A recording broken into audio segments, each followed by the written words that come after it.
Ma'asyiral muslimin yang dimuliakan Allah Subhanahu wa taala, surah Al-Fatihah ini adalah surah teragung yang diberikan kepada Rasul dan juga kepada seluruh umat Islam. Karena surah Al-Fatihah ini dipisahkan dari Al-Quran. Allah Subhanahu wa taala ketika menganugerahi Al-Quran itu, Allah sendirikan Al-Fatihah. Makanya Nabi sallallahu alaihi wasallam bersabda, "Utitu, aku diberikan sab'al mathani wal Qur'anil azim." Diberikan 7 ayat yang terulang dan juga Al-Quran. Padahal Fatihah itu bagian dari Al-Quran, tetapi Nabi SAW memisahkan. Jadi kita diberikan 2 nikmat. Al-Quran adalah nikmat, surah Al-Fatihah sendiri adalah nikmat. Kenapa demikian? Ada hadis yang menunjukkan tentang keistimewaan surah Al-Fatihah ini. Hadis ini dari Abdullah bin Abbas radhiyallahu anhuma. Ketika Nabi sallallahu alaihi wasallam sedang duduk, sami'a naqidan min fawqihi. Tiba-tiba mendengar suara yang menggelegar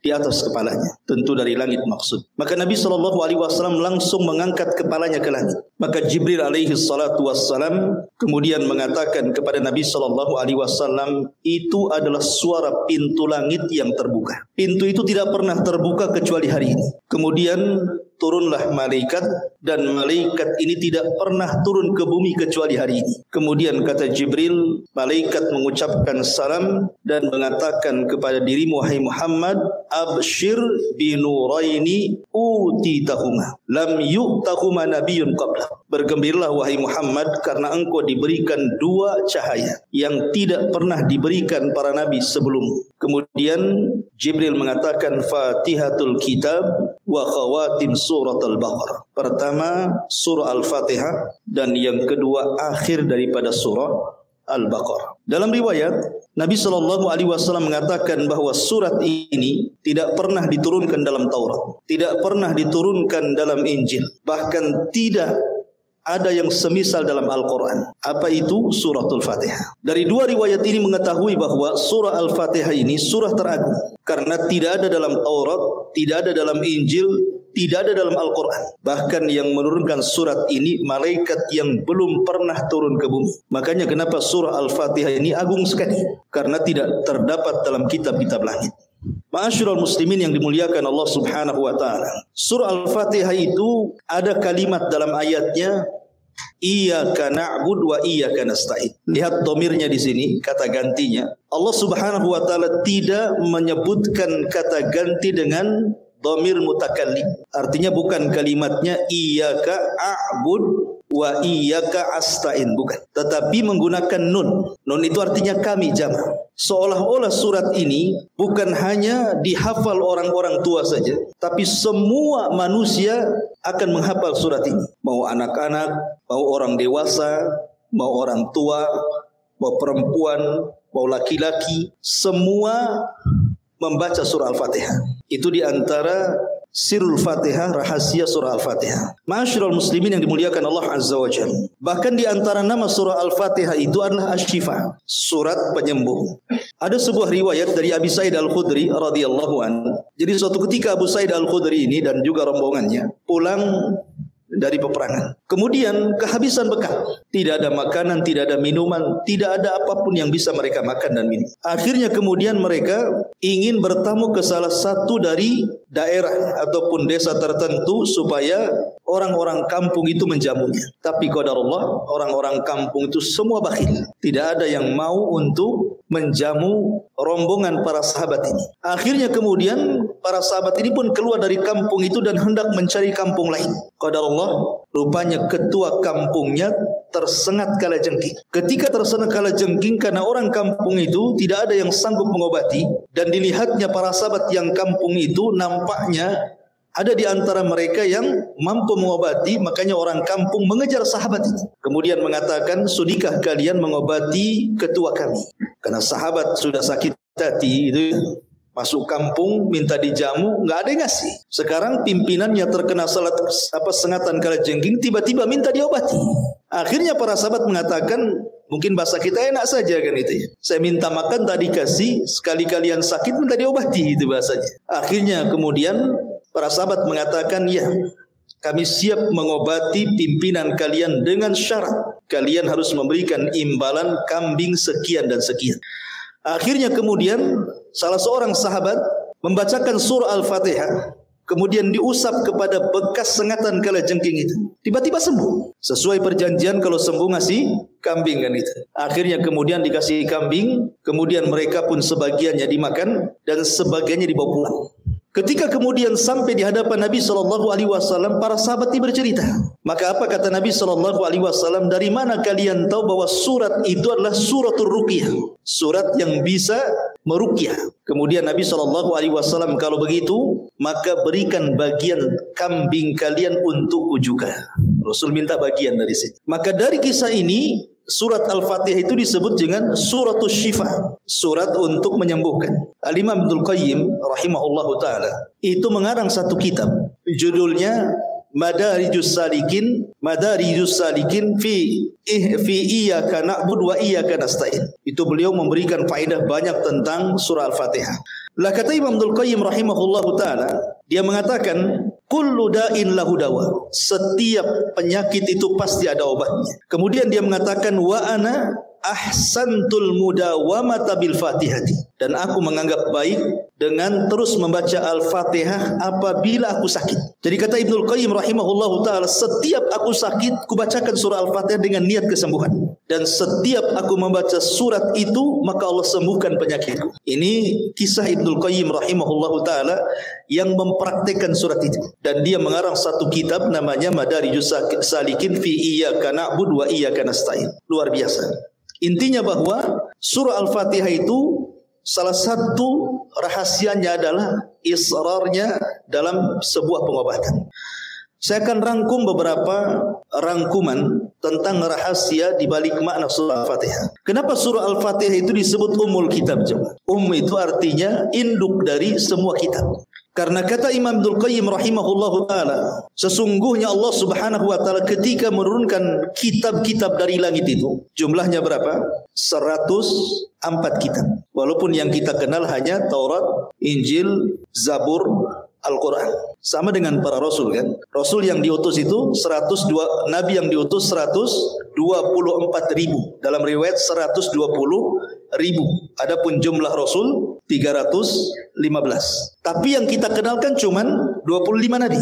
Begitu juga malaikat.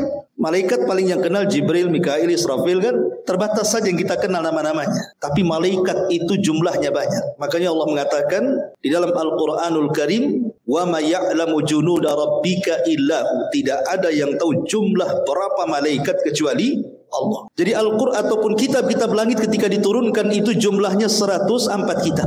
Lah yang 4 ma'ruf. Yang 4 itu ma'ruf, Taurat, Zabur, Injil, Al-Quran. Ma'ruf. Ya. Tapi yang 100 ini kan tidak ma'ruf. Al-Quran hanya mengistilahkan dengan kalimat suhuf. Allah mengatakan inna hadza lafi suhufil ula suhufi Ibrahim wa Musa. Hanya mengistilahkan suhuf saja. Lalu 100 suhuf ini diberikan kepada siapa? Ada yang mengatakan 50 suhuf diberikan kepada Nabiullah Syith. Nabi Syith itu nabi setelah Adam, sebelum Idris. Kemudian 30 suhuf diberikan kepada Nabi Idris.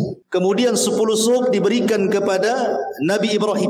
Dan 10 suhuf diberikan kepada Musa selain Taurat. Berarti jumlahnya 100. 50 diberikan kepada Syith, ditambah 30, berarti sudah 80. Diberikan kepada Idris, yang 10-nya diberikan kepada Ibrahim, yang 10-nya diberikan kepada Musa. Kemudian di sana ada Taurat, ada Injil, ada Zabur, ada Al-Quran. Berarti semuanya 104 kitab. Kata para ulama, dari 100 kitab, kalau digabungkan dengan Taurat, maka Allah subhanahu wa ta'ala ringkas menjadi hukum-hukumnya dalam kitab Injil. Dan 100 kitab yang ada dalam Taurat ataupun Injil, karena Zabur itu bukan kitab-kitab hukum. Kalau Zabur itu kan tipis, dia cerita tentang nasihat-nasihat saja.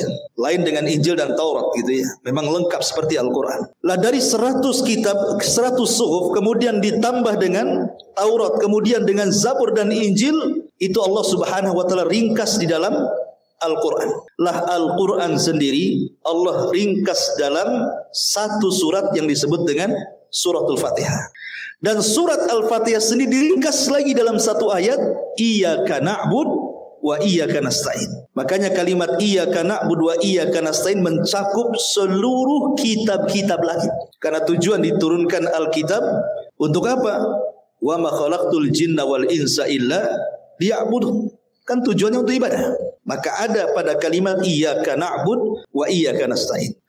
Lah surah Al-Fatihah itu terkandung seluruh kitab, terutama Al-Quranul Karim. Kenapa demikian? Karena Al-Quran itu kalau kita bagi tiga, maka sepertiga Al-Quran itu bicara tentang akidah, sepertiga Al-Quran itu bicara tentang ibadah, dan sepertiganya bicara tentang akhlak yang di dalamnya ada kisah-kisah para nabi dan rasul dan iqab kepada orang-orang yang memusuhi para nabi dan rasul. Tiga perkara ini ada pada surah Al-Fatihah. Kalau kita cerita tentang akidah, maka ada pada tiga ayat pertama surah Al-Fatihah. Alhamdulillahirabbil alamin, Ar-Rahmanir Rahim, Maliki Yaumiddin. Ini bicara tauhid. Tauhid dari tiga tauhid. Bicara tentang rububiyah, bicara tentang uluhiyah, bicara tentang asma dan sifat. Adapun rububiyah, Rabbul Alamin. Rabb, rububiyah diambil dari kata-kata Rabb, maka disebut rububiyah. Adapun uluhiyah, lillah. Uluhiyah itu diambil dari kalimat Allah menjadi uluhiyah. Adapun asma wa sifat Ar-Rahman Ar-Rahim. Ini yang pertama. Adapun yang kedua bicara tentang ibadah. Iyyaka na'bud wa iyyaka nasta'in. Hanya kepadamu kami beribadah dan hanya kepadamu kami meminta pertolongan. Kemudian yang ketiga bicara tentang akhlak. Ihdinas siratal mustaqim, siratal ladzina an'amta alaihim. An'amta alaihim, orang yang kau berikan nikmat itu siapa? Dalam ayat yang lain, minan nabiyyin wasiddiqin wasyuhada wassalihin. Orang-orang yang diberikan nikmat itu mereka para nabi, mereka para siddiq, mereka para syuhada, mereka orang-orang saleh, dan mereka adalah orang-orang yang pantas kita tiru akhlaknya. Makanya surah Al-Fatihah itu mencakup Al-Quran secara keseluruhan. Ini yang pertama. Kemudian yang kedua, surah Al-Fatihah ini mengajarkan kepada kita bagaimana caranya kita beribadah. Bagaimana caranya kita beribadah kepada Allah Subhanahu wa ta'ala. Pertama, ma'rifatullah, mengenal Allah Subhanahu wa ta'ala. Tiga ayat pertama mengenal Allah, ya kan? Kan sebelum kita beribadah kita harus mengenal siapa yang kita ibadahi, kan? Kalau Anda beribadah kemudian tidak kenal siapa yang Anda ibadahi, Anda sedang beribadah kepada siapa? Kan itu ya. Kita ibadah ini harus tahu yang diibadahi siapa. Yang diibadahi adalah Allah. Makanya Allah ajarkan bagaimana cara beribadah. Sebelum kita mengatakan iyyaka na'bud, hanya kepada mulah kami beribadah, Allah kenalkan dulu siapa dirinya. Alhamdulillahirabbil alamin, Ar-Rahmanir Rahim, Maliki Yaumiddin. Inilah ma'rifatullah dengan segala jenis tauhid yang saya sebutkan tadi. Kemudian yang ketiga, di dalam ayat ini juga, dalam surat Al-Fatihah ini juga diajarkan kepada kita bagaimana caranya kita meminta hidayah, meminta hidayah. Kalau kita melihat hadis Nabi SAW tentang balasan orang yang membaca surah Al-Fatihah dalam salat. Kata Nabi SAW, Fatihah itu dibagi menjadi dua. Separuhnya untuk Allah dan separuhnya untuk hamba. Kemudian Allah Subhanahu wa ta'ala berfirman dalam hadis qudsi, kalau Anda membaca Alhamdulillahirabbil alamin, segala puji hanya milik Allah, Rabb semesta alam, maka Allah akan menjawab apa? Hamidani abdi, hambaku sedang memujiku. Apabila kita membaca dalam salat kita Ar-Rahman Ar-Rahim, maka Allah jawab di langit, Asna alayya abdi, hambaku sedang mengagungkan diri. Kalau kita membaca Maliki Yaumiddin, maka Allah Subhanahu wa ta'ala akan jawab di langit, Majjadani abdi, hambaku sedang membesarkan diriku. Sampai di sini ini untuk Allah. Kemudian Allah mengatakan iyyaka na'bud wa iyyaka nasta'in. Allah jawab di langit apa? Hadza baini wa baina abdi wa li abdi mas'al. Hadza baini, ini dalam kalimat iyyaka na'bud. Ini untukku. Ibadah itu untuk Allah. Wa iyyaka nasta'in, ini untuk hambaku. Karena meminta pertolongan itu kita minta pertolongan kepada Allah. Wali abdi mas'al, dan Allah berjanji akan mengabulkan hamba-hambanya yang meminta kepadanya. Ihdinas siratal mustaqim, siratal ladzina an'amta alaihim ghairil maghdubi alaihim waladdallin. Sama, hadza baini, ini untukku, maksudnya hidayah milik Allah. Ya kan? Karena kita tidak bisa memberikan hidayah kecuali irsyad, taufik itu milik Allah. Wa baina abdi, dan bagi hambaku, dengan cara terus berdoa meminta hidayah kepada Allah Azza wa Jalla agar dihindarkan dari sifat-sifat orang Yahudi al-maghdub dan juga sifat-sifat orang Nasrani al-zalim. Makanya dalam mazhab Syafi'i, dalam sebagian mazhab mereka mengatakan kalau antum solat, karena dalam mazhab Syafi'i itu solat wajib membaca Fatihah. Mau dikeraskan imamnya, mau disirkan imamnya, makmum tetap baca Fatihah. Itu dalam mazhab Syafi'i. Kalau seandainya seorang makmum, dia masbuk, kemudian imam sedang membaca surat, antum baru memulai Al-Fatihah, tapi antum sudah membaca 3 ayat pertama, kemudian imam ruku, itu sudah dianggap 1 rakaat. Kenapa? Karena hak Allah sudah antum penuhi. Paham ya? Karena hak Allah antum sudah penuhi. Ya. Tetapi kalau seandainya belum selesai, baru alhamdulillah, kemudian ruku, belum dianggap 1 rakaat. Paham kan? Ya. Itu dalam mazhab Syafi'i seperti itu. Karena 3 ayat pertama itu hak Allah. Kemudian 4 ayat setelahnya itu hak hambanya. Ma'asyiral muslimin yang dimuliakan Allah Azza wa Jalla. Lah perhatikan dalam jawaban-jawaban Allah itu. Allah Subhanahu wa taala menjawab dengan 3 jawaban haknya. Pertama, hamidani abdi. Yang kedua, asna alayya abdi. Yang ketiga, majjadani abdi. Hambaku sedang memujiku. Hambaku sedang mengagungkan diriku. Hambaku sedang membesar-besarkan diriku. Kalau dalam kehidupan kita, setiap hari satu kita senantiasa memuji Allah dengan mengucapkan alhamdulillah, segala puja hanya milik Allah Azza wa Jalla. Kemudian kita agungkan Allah. Kemudian kita besarkan Allah. Kemudian setelah itu kita beribadah kepada Allah Subhanahu wa taala. Kemudian setelah itu kita berdoa kepada Allah isti'anah. Maka 5 perkara ini sebab kita mendapatkan hidayah. Karena tartibnya seperti itu kan? Ya. Tartibnya alhamdulillahirabbil alamin, berarti kita disuruh untuk memuji Allah. Ar-Rahman Ar-Rahim disuruh mengagungkan Allah. Maliki Yaumiddin disuruh membesarkan Allah. Iyyaka na'budu disuruh beribadah kepada Allah. Wa iyyaka nasta'in disuruh berdoa kepada Allah. Maka di situ Allah mengatakan ihdina. Kalau kita amalkan 5 perkara, maka kita dapat hidayah. Maka dalam surah Al-Fatihah ini terkandung bagaimana sebab kita mendapatkan hidayah. Yang ajibnya adalah dalam kalimat-kalimat Al-Fatihah. Di situ ada Ar-Rahman Ar-Rahim. Berarti sifatnya rahmah. Kemudian yang kedua ada iyyaka na'budu wa iyyaka nasta'in. Kita disuruh al-ibadah, beribadah. Kemudian di situ ada kalimat al-hidayah, ihdinas siratal mustaqim. Kemudian di situ ada kalimat an'amta alaihim, nikmat. Ada rahmat, ada ibadah, ada hidayah, ada nikmat. Ini ada 4 kata dalam surah Al-Fatihah itu kan. Rahmat, kemudian yang kedua apa tadi? Ibadah, kemudian yang ketiga hidayah, kemudian yang keempat nikmat. Alladzi an'amta, nikmat. Dari sini bahwa kalau orang sudah diberikan rahmat oleh Allah, kasih sayang, kemudian dia melakukan ibadah, maka dia akan dapat hidayah.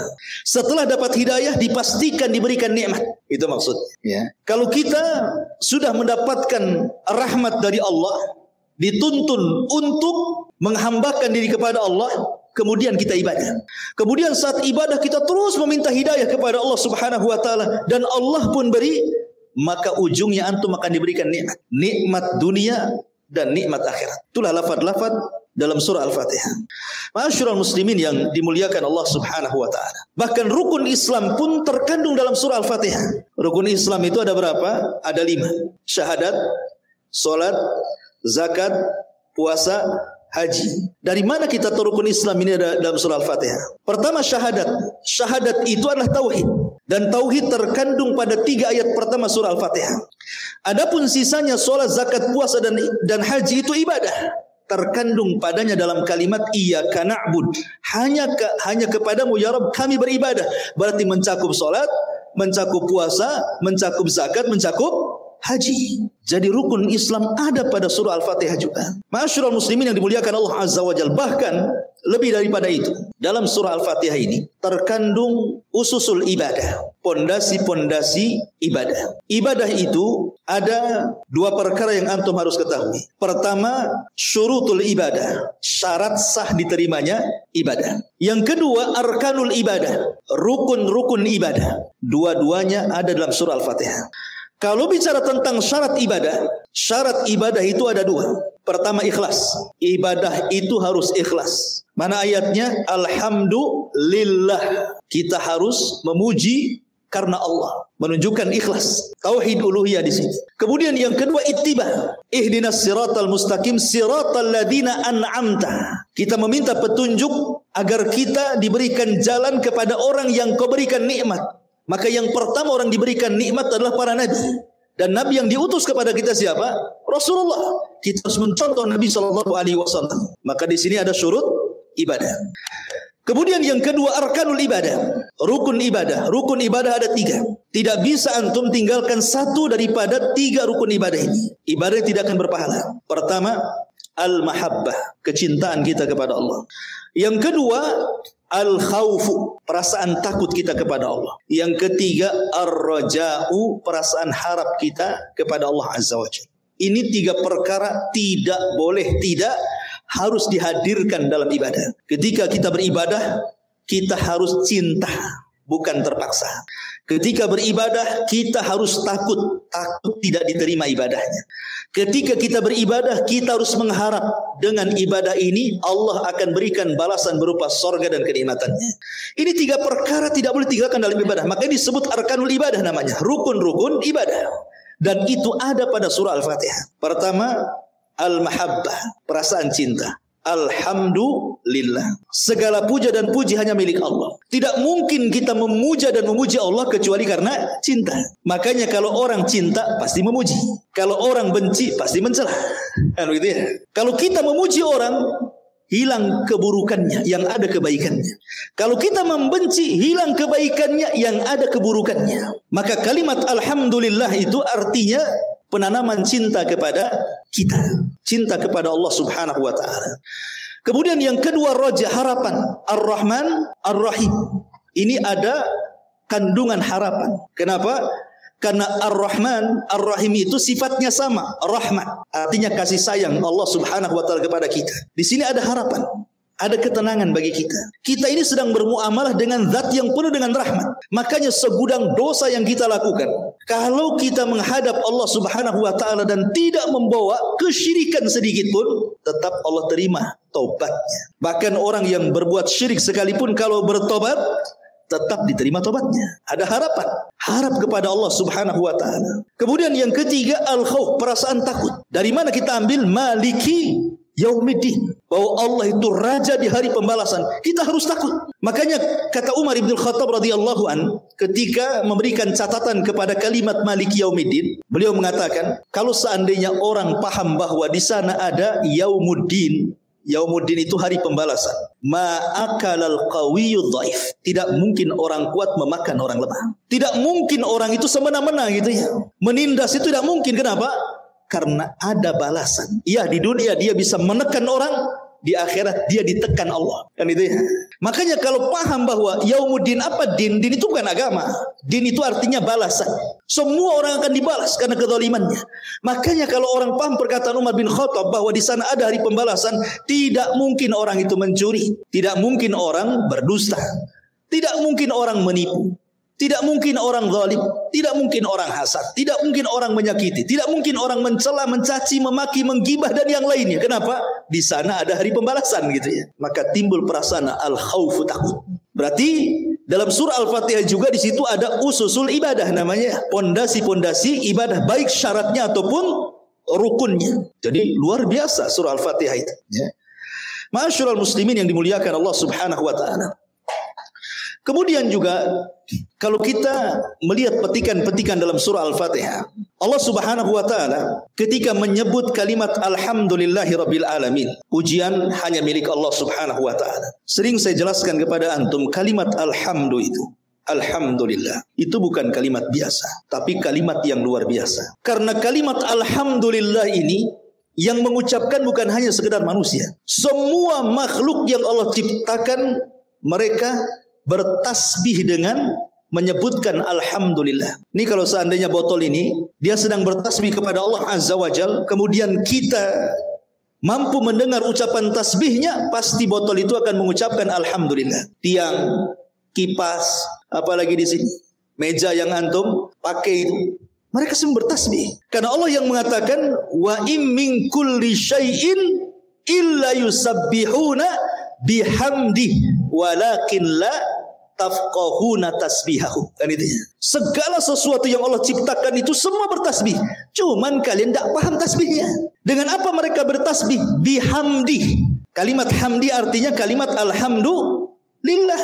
Berarti kalau seandainya Allah perdengarkan pohon pisang bertasbih, pasti pohon pisang akan mengucapkan alhamdulillah. Kalau seandainya antum perdengarkan ayam sedang bertasbih, pasti ayam itu mengucapkan alhamdulillah. Kalau seandainya gunung itu antum perdengarkan bagaimana tasbihnya gunung, pasti gunung akan mengucapkan alhamdulillah. Segala sesuatu, mau lautan, mau ikan-ikan di dalam lautan, mereka bertasbih kepada Allah dan tasbihnya dengan ucapan alhamdulillahi rabbil alamin. Alhamdulillah. Karena alhamdulillah itu mencakup segala lini kehidupan manusia.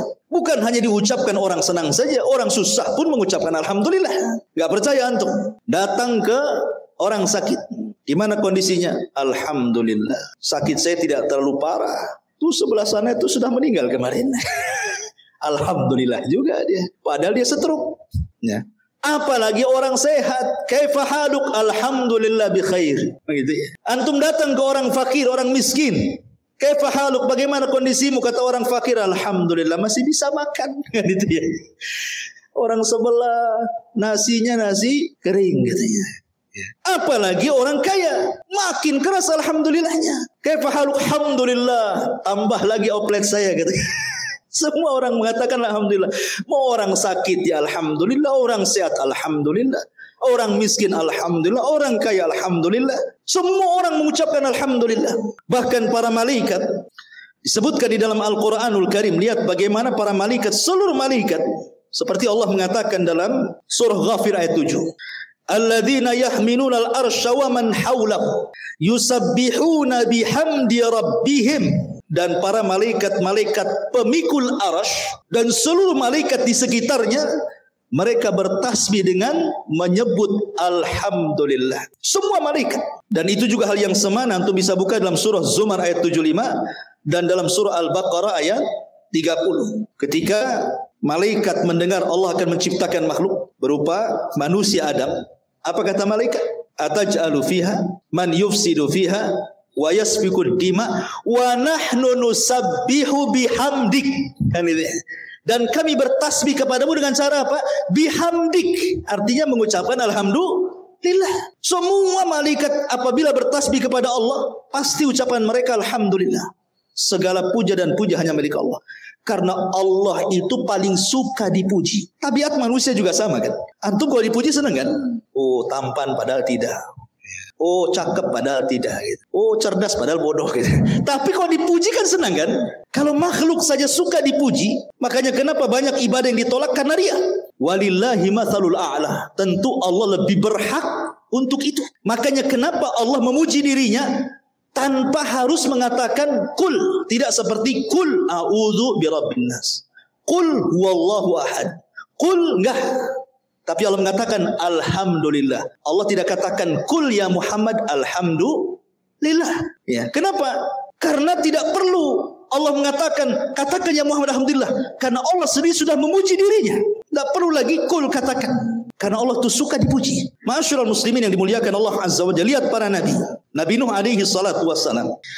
Ketika dia diselamatkan oleh Allah Subhanahu wa taala setelah dia membuat kapal dan kaumnya mengejek Nabi Nuh dan mengatakan, "Ya Nuh, kemarin kau jadi nabi, sekarang jadi tukang kayu pula," katanya. Karena dia buat kapal, jadi diejek sama kaumnya. Nuh, kenapa kau tidak berdakwah lagi? Asih sibuk buat kapal katanya. Kapalnya pula di padang pasir. Ya. Mana bisa kapal itu berjalan di padang pasir? Seperti seorang penyair Arab mengatakan apa? Tarjun najata walam tasliku masalikaha innas safinata la tajri 'alal yabas. Engkau mengharap keselamatan tapi tidak pernah menempuh jalannya. Bagaimana mungkin kapal laut bisa berjalan di padang pasir? Kan itu ya. Jadi Nuh itu dia membuat kapal di padang pasir sehingga kaumnya itu menganggap gila kalau buat perahu ya di laut sana. Ngapain buat kapal di padang pasir? Kemudian mereka mengejek, "Ya Nuh, kemarin kau jadi nabi, sekarang kau jadi tukang kayu," katanya. Mereka tidak paham Nuh sedang mempersiapkan sesuatu yang Allah perintahkan karena kecongkakan umatnya. Ketika betul-betul kapal sudah jadi, tanda-tandanya sudah ada, maka Nuh kemudian memasukkan orang yang beriman dan binatang sepasang-pasang ke perahunya. Kemudian terjadi banjir bandang dan tufan. ketika semua umatnya tenggelam dan Allah selamatkan Nuh alaihi salatu wasalam. Apa kata Nuh dalam surah Al-Mu'min ayat 28? Allah katakan, faqulil hamdulillahilladzi najjana minal qaumidz zalimin. Katakan ya Nuh, alhamdulillah. Allah mengatakan, katakan ya Nuh, alhamdulillah yang telah menyelamatkan kami dari kaum yang zalim. Nuh disuruh mengucapkan alhamdulillah. Kemudian Nabi Ibrahim ini sudah tua dan juga istrinya sudah tua, mandul lagi, tidak mungkin punya anak. Makanya kemudian karena sudah putus asa tidak mungkin punya anak, Sarah mengatakan kepada Ibrahim, menikahlah kau dengan Hajar, mudah-mudahan kau punya anak. Akhirnya kemudian digaulilah Hajar, betul-betul hamil punya anak Ismail. Rupanya selang beberapa waktu, akhirnya kemudian Sarah pun punya anak Ishak. Terkadang harus dipancing dulu ya.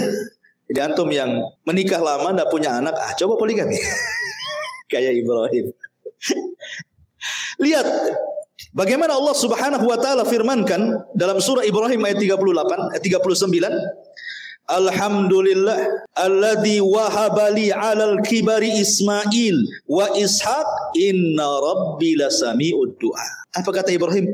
Alhamdulillah yang telah menghibahkan kepadaku, memberikan kepadaku di saat tuaku Ismail kemudian Ishak.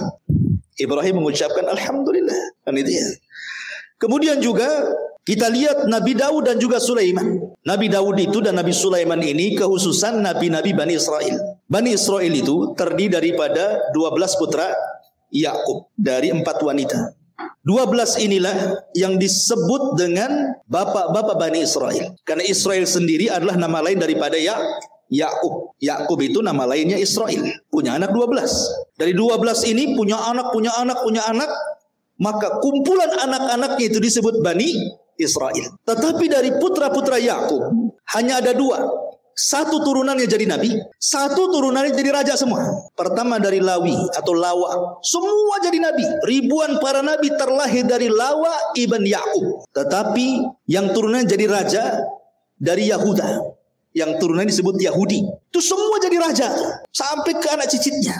Tetapi Nabi Daud dan Sulaiman putranya itu menggabungkan 2 keistimewaan, raja plus nabi. Kalau yang lain kan raja ya raja saja, nabi ya nabi saja. Tapi Nabi Daud dan Sulaiman itu menggabungkan 2 nikmat itu. Nikmat raja dan nikmat nabi. Allah Subhanahu wa taala mengingatkan akan nikmat yang Allah anugerahkan kepada Daud dan juga Sulaiman. Apa kata Allah dalam Al-Qur'an?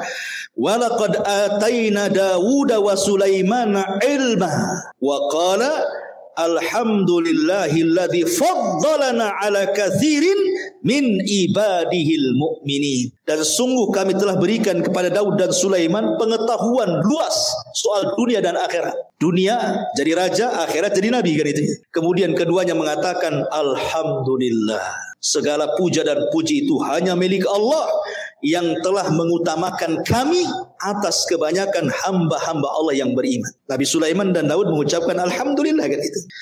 Bahkan Nabi SAW juga disuruh oleh Allah Subhanahu wa taala untuk mengucapkan alhamdulillah. Seperti Allah mengatakan qulil hamdulillah wa salamun ala ibadihi alladziina astafallahu khairun amma yusyrikun. Dalam surah An-Naml ayat 59. Katakan ya Muhammad alhamdulillah. Rasul disuruh memperbanyak ucapkan alhamdulillah. Bahkan kalimat yang pertama diucapkan Nabi Adam adalah alhamdulillah. Jadi ketika Allah Subhanahu wa taala menciptakan Adam, diutus malaikat Jibril, Mikail dan malaikat-malaikat yang untuk mengambil tanah di bumi ditolak sama bumi.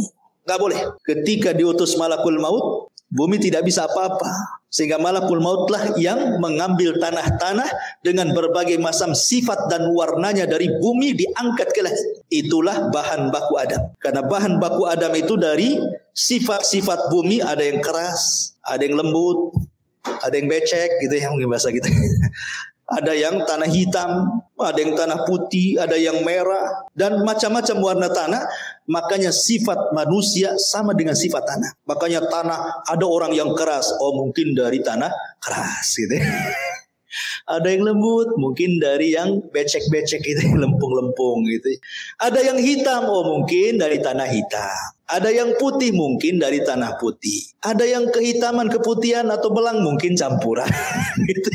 Jadi semua sifat manusia itu kembali kepada sifat tanah. Ya. Diangkatlah Nabi bahan baku Adam ini ke langit. Kemudian Allah sendiri yang membentuknya. Ingat, Allah sendiri yang bentuknya. Itulah keutamaan Adam, dibentuk oleh Allah. Allah yang bentuk. Makanya Allah mengatakan laqad khalaqnal insana fi ahsani taqwim. Sungguh kami, kata Allah, menciptakan manusia dengan sebaik-baik bentuk. Adam diciptakan sebaik-baik bentuk. Makanya manusia itu paling indah ciptaannya dibandingkan semua makhluk Allah yang Allah ciptakan di bumi. Coba perhatikan binatang. Tidak ada binatang itu yang bisa berdiri di antara dua kaki. Sebutkan binatang apa? Dia bisa berdiri dengan dua kaki, berjalan tegap gagah seperti manusia. Tidak ada. Sapi 4 kaki, kambing sama, ya kan? Ular tak punya kaki lagi dia. Dia pakai perut jalannya kan itu ya. Apalagi kera, ya. Kera juga tidak bisa 2 kaki tegap, sekali-kali aja dia. Ya. Kucing apalagi bisa dia berdiri waktu atraksi saja. Habis itu dia tidak ada ceritanya binatang itu yang berdiri dengan 2 kaki dengan tegap kecuali manusia kan. Karena memang manusia itu fi ahsani taqwim. Allah sendiri yang bentuk. Lah ketika Allah Subhanahu wa taala memasukkan ruh kepada Adam di hadapan para malaikat, pertama kali Adam itu bersin. Haji gitu ya. Apa kata Allah? Qul ya Adam alhamdulillah. Katakan ya Adam alhamdulillah. Berarti ucapan yang pertama Nabi Adam keluar dari mulutnya itu alhamdulillah. Maka Allah mengatakan yarhamuka rabbuk. Rabbmu memberikan rahmat kepadamu Adam. Makanya jadi sunnah kalau orang bersin baca alhamdulillah, di sampingnya mendoakan yarhamukallah. Tapi dari sini menunjukkan bahwa Adam membaca alhamdulillah. Pertama ucapan keluar dari mulut Adam itu alhamdulillah. Bahkan bukan hanya malaikat, Adam, para nabi, orang yang masuk neraka saja mereka mengucapkan alhamdulillah. Kenapa orang masuk neraka mengucapkan alhamdulillah? Penduduk neraka ketika mengucapkan alhamdulillah bukan karena senang, tetapi karena mereka dimasukkan ke dalam neraka bukan karena kezaliman Allah, tapi karena keadilannya. Ya, Allah itu ketika mengadab manusia bukan karena kezaliman, bukan karena Allah zalim kepada makhluk, tidak. Itu semua karena keadilannya. Sebab kalau Allah menyiksa karena kezalimannya, habis manusia itu. Makanya penduduk neraka masih mengucapkan alhamdulillah, apalagi penduduk surga. Bahkan orang yang pertama keluar dari kubur, orang-orang yang beriman ketika dibangkitkan tiupan sangkakala yang kedua, ketika manusia bangkit dari kuburannya, apa kata Allah? Allah Subhanahu wa taala berfirman, yauma yad'ukum fatastajibuna bihamdi wa tadhunnuna illa bistum illa qalila. Dalam surah Isra 52, pada hari ketika Allah memanggil kalian, maksudnya membangkitkan kalian dari kubur-kubur kalian. Kemudian fayastajibun, maka kalian pun kemudian bangkit dari kuburan, kemudian kalian mengucapkan alhamdulillah. Orang-orang yang beriman ketika bangkit dari kuburan mengucapkan alhamdulillah. Ketika mereka masuk ke dalam surga, mereka pun mengucapkan alhamdulillah. Alhamdulillahilladzi hadana li hadza wa ma kunna linahtadiya laula an hadanallah. Ini kalimat ketika masuk ke dalam surga. Ketika di dalam surga mereka juga mengucap alhamdulillah. Wa qalu alhamdulillahilladzi adhaba annal hazan. Dalam surah Yunus ayat 9-10. Kemudian akhir ucapan penduduk surga juga adalah alhamdulillah, sebagaimana Allah mengatakan di dalam surah Az-Zumar ayat 74, wa akhiru da'wana, dalam surah Yunus ayat 10, wa akhiru da'wahum anilhamdulillahi rabbil alamin. Lihat di sini, berarti orang yang beriman itu ketika keluar kuburan mengucapkan alhamdulillah. Ketika masuk surga mengucapkan alhamdulillah. Ketika dalam surga mengucapkan alhamdulillah, dan akhir ucapan penduduk surga alhamdulillah. Jadi oleh karena itulah kenapa Rasul mengatakan katakanlah alhamdulillah ala kulli hal. Ucapkan alhamdulillah dalam kondisi apapun. Karena begini ikhwan, ketika antum kerja, yang sudah kerja, antum berangkat dari rumah ke tempat pekerjaan, ya. Kemudian antum lihat ada orang yang kecelakaan, tertabrak gitu kan, mati. Harusnya apa yang antum katakan? Alhamdulillah. Supaya kita tidak seperti dia gitu maksudnya. Ya. Jadi setiap kita melihat musibah orang lain, ucapkan kalimat itu supaya jangan seperti dia. Karena bisa saja terjadi kepada kita. Kita ini sudah hati-hati, Ya. Lampu sudah hijau, antum lewat, rupanya yang lain melanggar antum. Bisa saja terjadi kan? Ada orang makanya di jalannya repot. Antum mau ngebut nabrak orang, lambat pula ditabrak orang. Itulah jalan raya. Dan jalan raya itu tempat kematian paling banyak hari ini. Padahal di zaman Rasul tidak ada orang mati di jalan.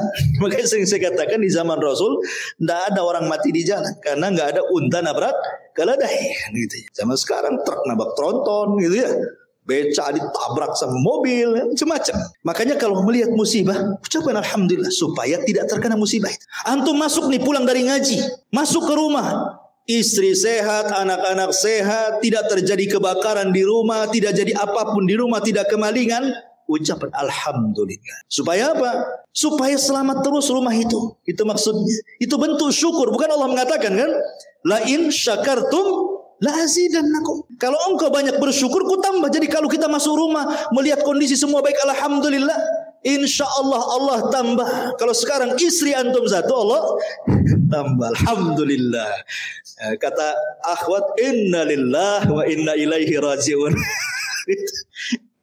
Masyarul muslimin yang dimuliakan Allah. Intinya kalau kita kupas, alhamdulillah banyak kan nih rahasia-rahasia dalam surah Al-Fatihah ini. Ya. Ma'asyiral muslimin yang dimuliakan Allah Azza wa Jalla. Ar-Rahman Ar-Rahim. Ar-Rahman Ar-Rahim ini bukan kalimat biasa ya. Minimalnya kita ucapkan 17 kali dalam salat kita kan. Dalam salat wajib saja. Belum salat-salat sunnahnya. Karena Ar-Rahman Ar-Rahim itu kalau antum perhatikan, kita memperhatikan maknanya, seolah-olah kita sedang diliputi rahmat Allah. Kasih sayang Allah Subhanahu wa taala. Kasih sayang Allah itu banyak sekali, ikhwatu fiddin muliakan Allah Azza wa Jalla. Sampai-sampai Nabi SAW ketika bicara tentang rahmat Allah Subhanahu wa taala, Allah itu memiliki mi'atu rahmah, 100 rahmat. Kemudian anzala minha rahmatun wahidah, tapi yang diturunkan ke bumi cuma satu. Bayangkan, Allah itu punya 100 rahmat kasih sayang, tapi yang diturunkan ke bumi cuma satu. Tapi dengan satu ini saja kita bisa melihat bagaimana seorang ibu menyayangi anaknya, ya kan? Bagaimana seorang bapa menyayangi anak-anaknya, bagaimana seorang anak cinta dengan ayah, bagaimana sesama binatang saling sayang.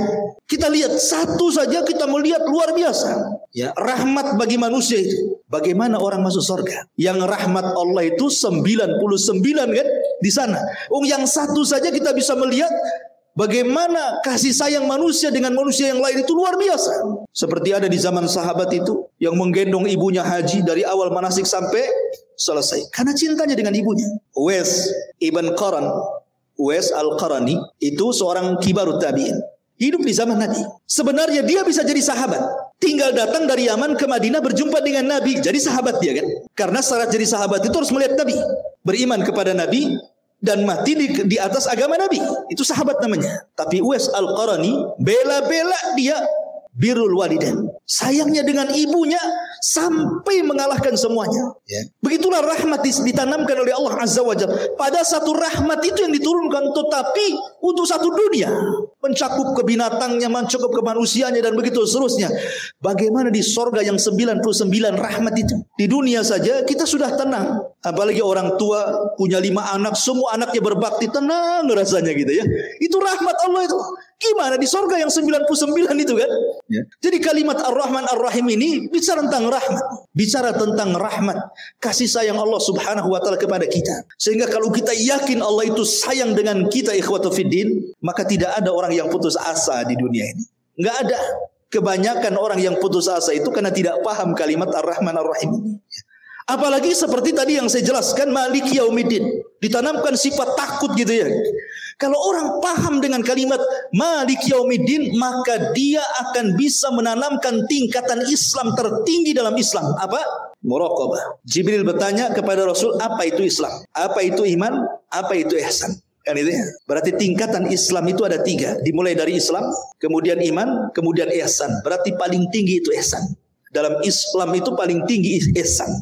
Ihsan itu artinya merasa diawasi Allah. Dan kalau kita paham Maliki Yaumiddin, berarti Anda sedang dididik ihsan. Ya, tingkatan muraqabah yang luar biasa. Sebab kalau seandainya kita paham kalimat Maliki Yaumiddin, tidak ada di dunia orang ini berbuat jahat. Tenang di dunia ini. Yang mencuri nggak jadi, takut nanti dibalas di akhirat. Yang mau berbohong nggak jadi, yang mau nipu nggak jadi, yang mau korupsi nggak jadi, yang mau berdosa nggak ada jadi, mau bergibah nggak jadi. Tenang, dunia ini nggak ada kejahatan. Kalau paham Maliki Yaumiddin. Tapi karena tidak paham, akhirnya kemudian habis sholat nyolong kotak infak. Berarti tidak paham dengan Maliki Yaumiddin. Dia mau nyuri kotak infak itu sholat dulu dia, baca Fatihah juga dia, Maliki Yaumiddin. Habis itu diambil pula kotak infak. Berarti nggak paham yang dibaca. Makanya baca surah Al-Fatihah itu dalam sholat itu janganlah dikebut-kebutkan. Jangan pula satu nafas. Oh, dolin gitu kan ada tuh ya. Sholat tarawih 5 menit 23 menit. Cuman dia bisa memahami Fatihah itu. Karena setiap kalimat dalam surah Al-Fatihah itu ada jawabannya. Dan ada makna yang tersembunyi di situ untuk kita resapi gitu loh. Makanya wajar kalau seandainya Allah mengatakan innas salata tanha anil fahsya'i wal munkar, sesungguhnya salat itu bisa mencegah perbuatan keji dan mungkar. Keji itu ucapan kotor, mungkar itu perbuatan fasik. Karena orang yang salat kalau paham kalimat Maliki Yaumiddin tidak mungkin mengucapkan kalimat kotor, tidak pula mungkin melakukan perbuatan fasik. Kan itu ya? Karena pasti akan ada balasannya gitu maksud. Karena ada tuh pertanyaan, Ustaz, katanya sholat itu bisa mencegah perbuatan keji dan mungkar. Kok habis sholat masih banyak orang mabuk? Itu yang azan itu tukang adu ayam itu.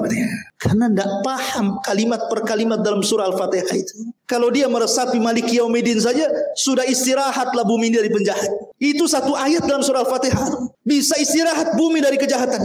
Tapi karena tidak paham yang dibaca, akhirnya wajar solatnya belum mampu merubah dari perbuatan keji dan mungkar. Karena Maliki Yaumiddin itu mengajarkan muraqabah tingkat tinggi supaya kita jangan berbuat jahat dan hanya seolah-olah kita dilihat Allah. Kemudian kalau kita lihat juga kalimat iyyaka na'bud, hanya kepadamu kami beribadah dan hanya kepadamu kami meminta pertolongan. Kata Imam Ibnul Qayyim, Allah mendahulukan ghayah sebelum wasilah. Ghayah itu tujuan, wasilah itu perjalanan ke tujuan. Kalau kita mau ke Batu Aji itu goyahnya, perjalanannya itu disebut wasilah, ya kan? Allah mendahulukan goyah tujuan hidup manusia sebelum wasilah sampai ke tujuan. Karena tujuan kita ibadah, isti'anah itu wasilah.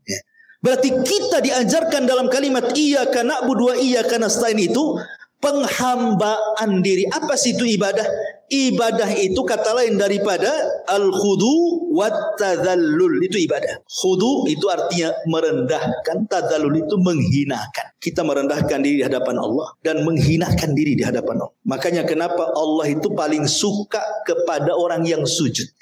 Karena ketika kita sujud itu betul-betul kita sedang merendahkan diri kepada Allah. Disitulah Allah akan ijabah setiap doa orang yang sujud. Karena hadisnya bahwa seafdal-afdalnya doa ketika sujud. Allah tidak mungkin menolak doa orang yang sedang sujud. Maka kalau ingin berdoa ketika sujud itulah. Karena itu waktu rendah-rendahnya kita di hadapan Allah itu. Ketika merendahkan betul, meletakkan dahi di tanah, itulah sebenarnya merendahkan kita kepada Allah. Kalau orang paham iyyaka na'bud, saya kira tidak ada orang sombong di bumi ini. Enggak ada. Karena semuanya harus merendahkan kepada Allah. Tidak ada orang yang congkak, yang sombong, yang takabur itu tidak ada. Kalau seandainya para penguasa itu ketika sujud dalam solat, kemudian ketika dia membaca surah Al-Fatihah, iyyaka na'bud, maknanya kita harus merendahkan dan menjadi hamba bagi Allah. Tidak mungkin kemudian dia takabur ketika menjadi pemimpin. Karena di sana ada pemimpin yang sesungguhnya Allah Subhanahu wa taala. Apalah kita di hadapan Allah, wallahu akhrajakum min butuni ummahatikum la ta'lamuna syai'a. Ketika kita dikeluarkan dari rahim ibu kita tidak tahu apa-apa loh. Melihat saja tidak, mendengar saja tidak, bergerak saja tidak bisa, lemah. Baru sedikit-sedikit Allah kasih pendengaran, kasih pemandangan, kasih gerakan, kasih kekuatan. Besar sedikit, kasih kuat badan, kasih kecerdasan. Dengan cerdas akhirnya sekolah, dengan sekolah jadi insinyur, jadi dokter, jadi ini, jadi itu. Semua Allah yang kasih. Lalu kenapa Anda sombong? Itu maksudnya. Karena tidak paham kalimat iyyaka na'budu wa iyyaka nasta'in. Kalau orang paham kalimat ini, tidak ada orang nyembah sembah. Nah, kandungan Al-Fatihah itu luar biasa kemana-mana gitu. Iyyaka na'budu wa iyyaka nasta'in. Ihdinas siratal mustaqim. Ya. Ihdinas siratal mustaqim ini cerita hidayah. Hidayah itu penting, ikhwan. Karena orang kalau tidak dapat hidayah, sesat kita. Kalau sudah sesat, lihat akhirnya jadi pengebom. Khawarij sesat, jadi ngebom sana sini. Kan itu ya. Kemudian Syiah sesat. Ketika Asyura tanggal 10 dipukul-pukul badan sampai bayi kecil diketuk kepalanya sampai keluar darah tuh. Supaya merasakan bagaimana perih pahitnya Husain ketika dibantai di Karbala katanya. Karena kesalahan mereka. Itu kan kesalahan orang Syiah menyuruh Husain dari Hijaz menuju ke Kufah. Rupanya dibantai di situ. Yang bantai pun orang Syiah, sehingga mereka menyesal. Makanya setiap kemudian Muharram mereka membuat ulang tahun Karbala, memukul-mukul. Lihatlah di YouTube tuh, coba antum, di pisau dikasih rantai itu, pukul orang gila sampai bayi diketuk sampai keluar darahnya. Lihat, kalau nggak dapat petunjuk jadi gini ibadah ini. Ya. Lihat orang-orang yang merasa makrifat, akhirnya nggak sholat, nggak puasa, nggak zakat, nggak haji, karena sudah makrifat, sudah kenal dengan Allah. Tidak perlu sholat lagi, tidak perlu puasa lagi, maksiat pun boleh, karena Allah ada pada hatinya. Sudah berkumpul dengan badan yang disebut hululiyah, manunggali kaulu gusti, orang Jawa bilang. Sudah nyatu gitu ya, sudah nyatu akhirnya. Buat apa lagi ibadah? Sholat yang penting eling katanya. Kalau sudah eling dikata sholat. Dalilnya apa? Inna sholata li dzikri. Sholat itu untuk mengingatku. Berarti kalau sudah ingat tak perlu sholat. Lihat akhirnya apa? Nggak sholat nggak apa. Lihat kalau nggak kasih petunjuk seperti ini jadinya. Ya. Jadi kalau kita tidak dapat petunjuk sesat kita. Ya. Macam-macam. Akhirnya ada orang ngaku nabi, ada pula pengikutnya. Dulu ada namanya siapa, Ahmad Musaddiq kan itu. Saya dengar sudah tobat, alhamdulillah. Sempat ramai gara-gara syahadatnya. Asyhadu anna Muhammad Rasulullah diganti asyhadu anna Muhammad Ahmad Musaddiq Rasulullah kan. Alhamdulillah, kalau beliau sudah tobat, alhamdulillah, kita doakan terus dapat hidayah. Tapi kalau orang tidak dapat petunjuk jadi gitu kan? Ya. Kemudian ngaku Imam Mahdi. Baru-baru ini kan ada orang yang mengklaim bahwa ada seorang yang mengaku Imam Mahdi, ciri-cirinya ada pada dia katanya. Dan sekarang sedang membuat pembaiatan di hotel tingkat 3 ya. Baiat. Kalau tidak dapat baiat maka dia jadi pengikut Dajjal. Kenapa baiatnya manjur? Karena dia sudah koordinasi dengan Nabi Khidir dan Nabi Muhammad katanya. Jadi panitia itu Nabi Khidir.